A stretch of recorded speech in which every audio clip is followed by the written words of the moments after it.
Hello, Zero Books readers. It's me again, Douglas Lane, and in this video, we'll be continuing the series on the Sublime Object of Ideology by Slavoj Zizek.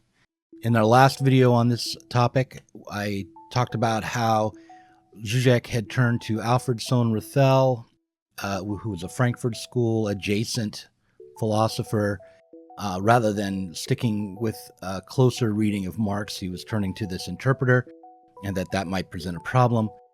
In this video, I'm going to be looking at Zizek's main claim at the beginning of the book, which is that there's a similarity between Marx's interpretation of the commodity fetish and Freud's approach to dreams and his attempt to interpret dreams. At the end, we'll also be quoting Zizek in the Clinic by Eliot Rosenstock in order to elucidate the main themes at the beginning of the Sublime Object of Ideology. So, thanks for tuning in, and we'll be continuing to take a close look at the Sublime Object for weeks and months to come.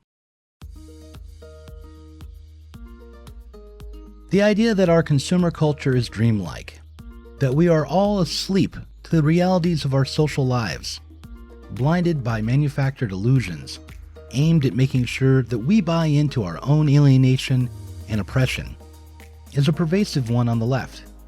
And it is this notion that Zizek is taking aim at in the start of his book. By comparing Marx's idea of the commodity fetish to Freud's interpretation of dreams, Zizek is problematizing the conventional leftist narrative about the ideological nature of our commercialized world.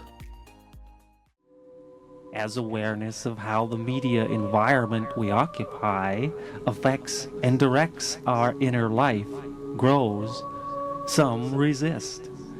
The possibility of adding pimples to the retouched photo of the face on the cover of America are only now being seen as artistic territory. The cultural jammer works his secret in public. The skillfully reworked billboard with new lettering painted in the same style that the original has, turning strategic corporate elements back on themselves in a manner which is itself invisible, directs the public viewer to a consideration of the original corporate strategy. Since at least 1984, when Negativland released this last track, a great deal of energy has been spent on exposing the lie that is consumer culture. Jammers and rebels have taken aim at skinny models, 4x4 trucks, blue jeans, Rubik's Cubes, hula hoops, Coca-Cola bottles, and so on and so on. We've come to believe that we are all living in J.G. Ballard's 1963 science fiction story, The Subliminal Man. In the Ballard story, the advertisements sent subliminal messages that programmed people to buy new cars, new television sets, packs of cigarettes, more and more quickly. It didn't matter that you hadn't smoked your last cig. It didn't matter that your car still drove perfectly well. In the Ballard story, when the advertisement said it was time to buy again, you'd find yourself unconsciously compelled to buy. The critical theorists of the 20th century, people like the French structuralist Althusser, went beyond this idea. They thought that advertising and really all manner of social messages were doing more than telling us what and when to buy. These ideological apparatuses were telling us who to be, and it was this notion of ideology that Zizek was aiming to clarify through something like an immanent critique.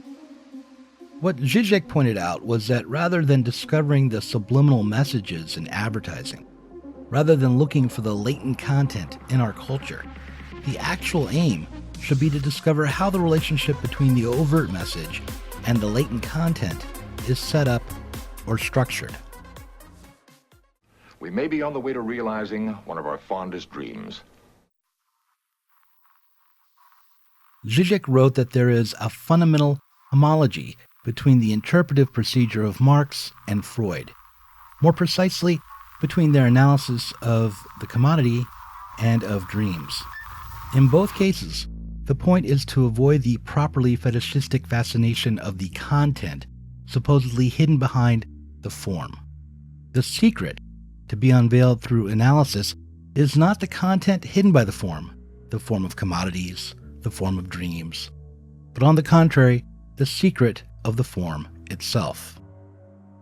In Freudian theory, the manifest content of our dreams, the images and sounds set in strange sequences, communicate latent dream thoughts or unconscious ideas, usually originating from childhood trauma.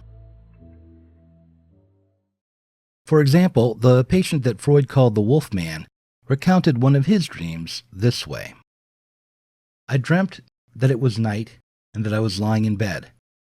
My bed stood with its foot toward the window. In front of the window there was a row of old walnut trees. I know it was winter when I had the dream, and nighttime. Suddenly the window opened of its own accord, and I was terrified to see that some white wolves were sitting on the big walnut tree in front of the window. There were 6 or 7 of them. The wolves were quite white and looked more like foxes or sheepdogs, for they had big tails like foxes, and they had their ears pricked like dogs when they pay attention to something. In great terror, evidently of being eaten up by the wolves, I screamed and woke up. My nurse hurried to my bed to see what had happened to me. It took quite a long while before I was convinced that it had only been a dream. I had had such a clear and lifelike picture of the window opening and the wolves sitting on the tree. At last I grew quieter, felt as though I had escaped from some danger, and went to sleep again. The image of the wolves would be the manifest content, created out of the day's residue, or more simply, out of his memories. The wolf man had encountered an illustration of a wolf in a book of fairy tales. The illustration had scared him, and his older sister had teased him about it. The latent content, according to Freud, was the boy's repressed memory of encountering the primal scene, that is, of having stumbled upon his parents in the act of copulation. He had, apparently, seen his father take his mother from behind, or doggy style. Neither of these aspects of the dream are of particular significance or therapeutic value, according to Freud. Certainly discovering the latent content is not the end of the road for the analyst or the analysand, but rather the aim of psychoanalysis would be to track down the unconscious desire that brought the latent and manifest content together. In the case of the wolf man, Freud speculated that the boy desired, quote, sexual satisfaction from his father, realized that castration was a necessary condition for it, and thereby grew to fear his father. In the Sublime Object of Ideology, Zizek attempts to find the unconscious desire of our society by explaining the process of commodity production as a structure that operates in the same way that dream work operates. Now, as I mentioned in the previous video, Zizek's explanation of the commodity fetish goes wrong because he, along with Sohn-Rethel, looks to the process of exchange, to the market, in order to understand how the commodity operates as a mechanism of social control under capitalism. It is by exploring the nature of exchange value as opposed to use value that the ideological character of the commodity is made explicit in Zizek's book. However, Marx did not look to the market alone in order to discover the ideological character of the commodity, but rather he explained the process of production that set up those market relations in order to explain the commodity not as an ideological construct, but as a fetish. Quote, the equality of all sorts of human labor is expressed objectively by their products all being equally valued. The measure of the expenditure of labor power by the duration of that expenditure takes the form of the quantity of value of the products of labor. And finally, the mutual relations of the producers, within which the social character of their labor affirms itself, takes form of a social relation between the products. That is, material relationships between people and social relationships between things. Still, in order to fully understand what Zizek means when he compares Freud's interpretation of dreams to Marx's interpretation of the commodity, let's take a look at the video game Street Fighter. In Street Fighter, the manifest content would be the various characters, along with the various locations where the fighting takes place. The manifest content of the game then would include the cultural stereotypes that inform the game and give the various characters their unique identities. The fat sumo wrestler E. Honda, for instance, might bring to mind certain stereotypes about Asian values, with their supposed emphasis on what's formal and traditional, and with their rejection of personal freedom in favor of collective well-being and stability. Whereas the Brazilian mutant Blanca might be seen as embodying Brazil's wild sensuousness, its electric sexuality that verges on being animalistic. Now, given the game originated in Japan, we might look to the bombing of Hiroshima and Nagasaki for the latent content, the original trauma that generated the game. We might try to relate the various stereotypes included in the game to some unconscious desire that was born out of World War II. And if we could get Piston Takashi, the creator of Street Fighter, on the couch, we might be able to interpret his free associations and explain the game in terms of a Japanese desire for the power of the United States. The Street Fighter game might be an elaborate and partially repressed revenge fantasy. But this is where Zizek's critique, his turn to Marx, changes the picture, as we are risking mistaking the latent content for the unconscious desire here. And we are misunderstanding the nature of the trauma as we ignore Marx's supposed contribution to psychoanalysis. We are leaving out the real abstraction that structures our desire. The transhistorical abstraction becomes historicized through dream work. In order to understand this real abstraction, let's turn to Eliot Rosenstock's explanation of the role language, rather than commodities, play in the process of dream interpretation, and note how such interpretations involve a certain type of castration. In his book, Rosenstock wrote, quote, "The dissolution of the self, and thus the castration of the self through the splitting of the self-subject between experience and words, may have an effect where the client feels weakened or frightened to not only reveal themselves, but to insufficiently reveal themselves. To tell a dream is to recount a sensuously experienced surreal landscape with words. It is as if I were to type in and describe the Mona Lisa.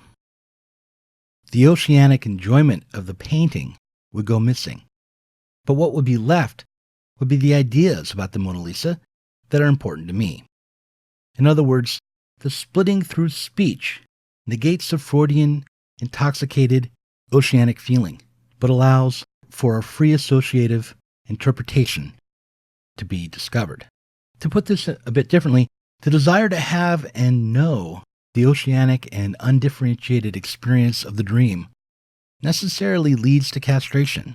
That is, to maintain a desire for, or to maintain the power of, a dream, some part of it must be left uninterpreted. There is an inherent and necessary impossibility involved in our desires, and when this impossibility is overcome, the desire itself dissolves.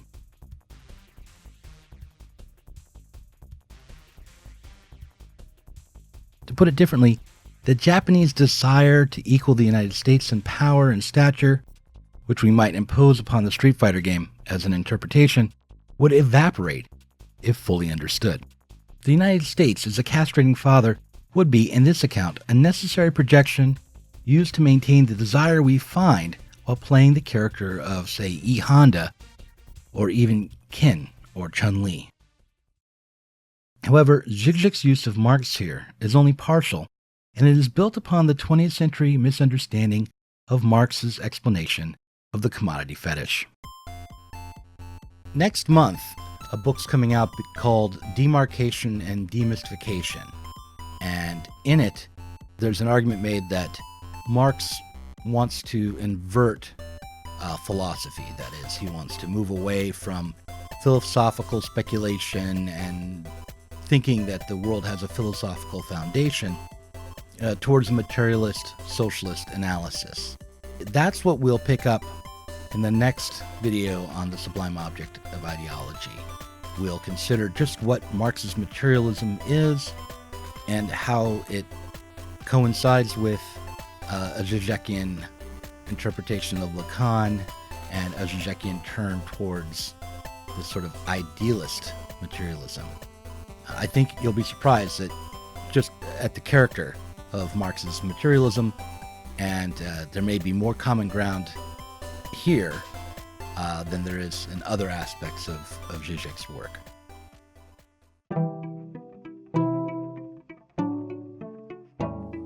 Thanks for watching this Zero Books video. If you enjoyed it, subscribe to this channel and click on the notifications bell so that you'll be alerted whenever we release a new video.